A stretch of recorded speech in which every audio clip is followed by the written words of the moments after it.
So about 3 days a week, I spend my mornings helping teach basic motor skills to young kids with autism at 8:30 in the morning.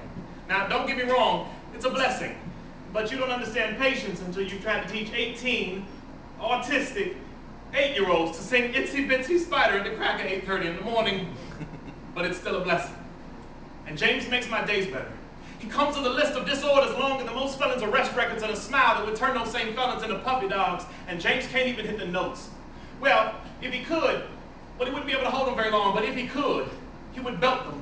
You would be able to hear Marvin Gaye's Pain and Mahalia Jackson's Praise coming from an 8-year-old. The way he jerks his head and shoulders just to get deep inside the notes he can't hit. And while I'm begging Terrence and Thomas to at least try and hum Mary Had a Little Lamb, James is by my side, bellowing God's gospel from lungs so small I can hold them in my hands and when it comes time to play. He drags me into the hallway and he tells me we should sing Amazing Grace together.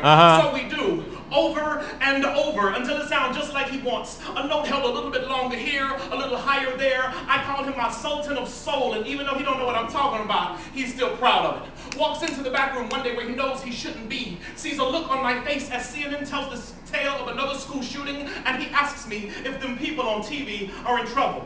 And then without waiting for a response, he says, "Don't worry, Jesus is there." And I want to turn around and tell that little boy, I think God screwed you.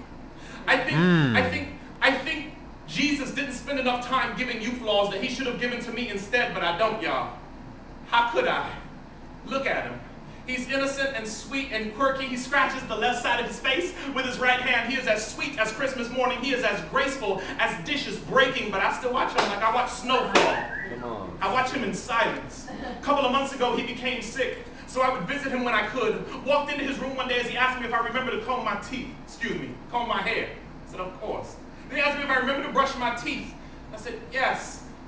And then he asked me if I believed in Jesus, and I stood there shocked. And I can see this little boy's conviction that God is going to find me whether I want God to or not. Calling me from the only place in this world that I can't seem to deny. So for the first time in a long time, y'all, I said, yeah.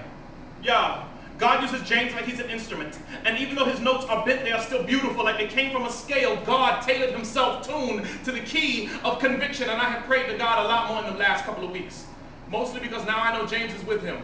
Probably standing by his side, singing Amazing Grace and all those wrong notes just like we practiced. Amazing grace, how sweet the sound, saved a wretch like me. I once was lost, but y'all, now I'm found. I was blind, but now I see. God bless James Marlon Williams, 2000 to 2008.